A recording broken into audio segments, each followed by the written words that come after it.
जानते हैं देश दुनिया की सिलेक्टेड काम की बहुत ही महत्वपूर्ण लेटेस्ट खबरों को सिर्फ 10 मिनट में 50 बड़ी खबरों को। लेकिन दोस्तों वीडियो को आगे बढ़ने से पहले अगर आप लोगों ने हमारे चैनल को अब तक सब्सक्राइब नहीं किया तो सब्सक्राइब करके नीचे का बेल आइकन को जरूर प्रेस कीजिए। लोकसभा चुनाव के बीच भारतीय जनता पार्टी बीजेपी के आईटी सेल से हेड अमित मालवीय ने तृणमूल कांग्रेस चीफ और पश्चिम बंगाल की मुख्यमंत्री ममता बनर्जी पर मुस्लिम वोट खरीदने का आरोप लगाया। सोशल मीडिया प्लेटफॉर्म एक्स पर पोस्ट कर उन्होंने कहा कि मदरसा शिक्षा के लिए 5,530 करोड़ रुपए आवंटित करने का ममता बनर्जी का फैसला मुस्लिम वोट खरीदने के अलावा और कुछ नहीं है। मायावती के भतीजे आकाश आनंद एक बार फिर से भाजपा के नेशनल कोऑर्डिनेटर बना दिया गया है। यह फैसला लखनऊ में हुई पार्टी बैठक में लिया गया। विपक्ष और कई संगठनों ने नीट यूजी के पेपर लीक होने का आरोप लगातार मामले की उच्च स्तरीय जांच की मांग की थी। ऐसे में केंद्र सरकार ने नीट पेपर लीक मामले की जांच सीबीआई को सौंपी। सीबीआई भी मामले में लगातार कार्रवाई कर रही है। दिल्ली और आसपास के इलाकों में जोरदार बारिश होने की तपती गर्मी से बड़ी राहत मिली है। दिल्ली एनसीआर के कई इलाकों में तेज हवा के साथ बारिश हुई, इससे पारे में गिरावट आई। शिक्षा मंत्रालय की शिकायत पर सीबीआई ने नीट यूजी मामले में दर्ज की पहली एफआईआर।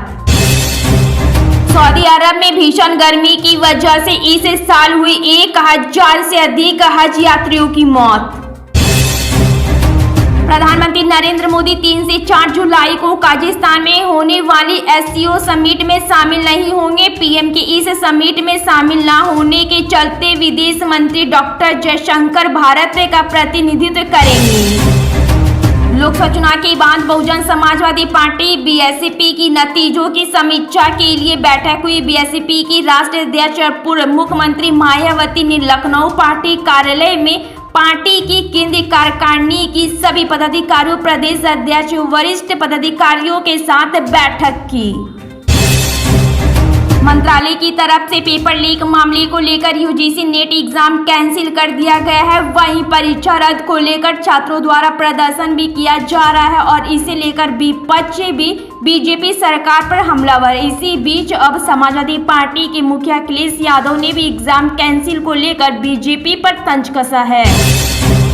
मुख्यमंत्री मोहन यादव ने प्रदेश में विकास कार्यों को निरंतर जारी रखने पर जोर दिया। उन्होंने हर जिले में विकास परियोजनाओं को पूरा करने के लिए रोड मैप बनाने का आह्वान किया है। इस रोड मैप में प्रदेश विधानसभा और विधानसभा क्षेत्र की वरिष्ठ आवश्यकताओं को भी ध्यान में रखा जाना चाहिए।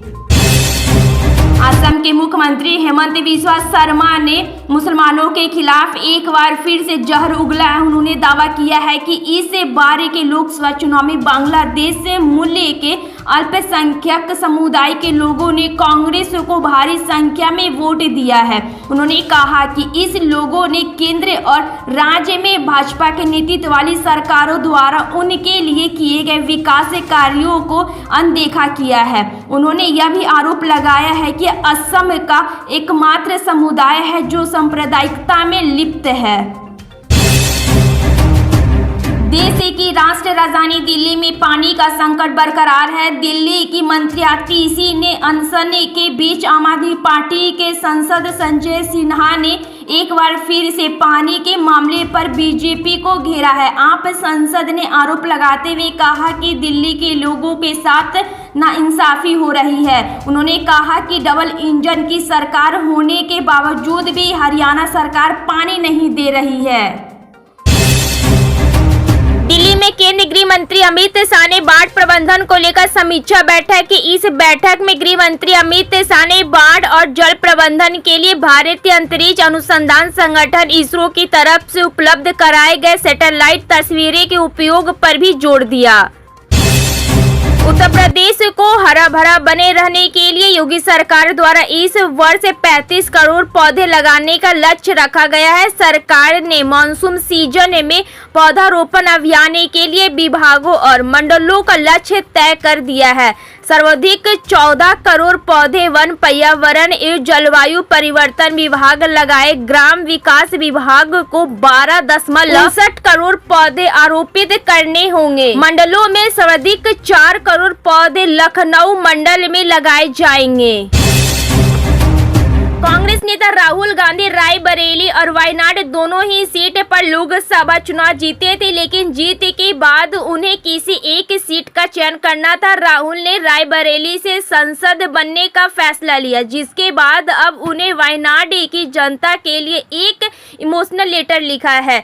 सोशल मीडिया पर पोस्ट किए गए इस लेटर में राहुल गांधी ने कहा, मैं अजनबी था, आपने मुझे बेहिसाब प्यार दिया, आप मेरा घर और परिवार है।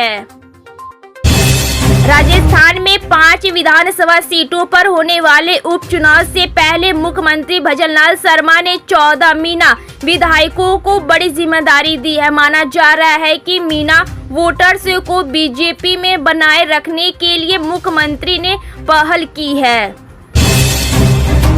बिहार में एक हफ्ते के अंदर 3 पुल ध्वस्त हो गए हैं। इसको लेकर विपक्ष लगातार एनडीए सरकार पर हमलावर है। इसी बीच इंडिया गठबंधन के साथी दल ने बिहार में लगातार पुल गिराने के पीछे की अगली वजह बताई है। इसके साथ ही नीतीश कुमार से बड़ी मांग कर दी है। विपक्ष के नए बयान से सियासत तेज होने की उम्मीद है।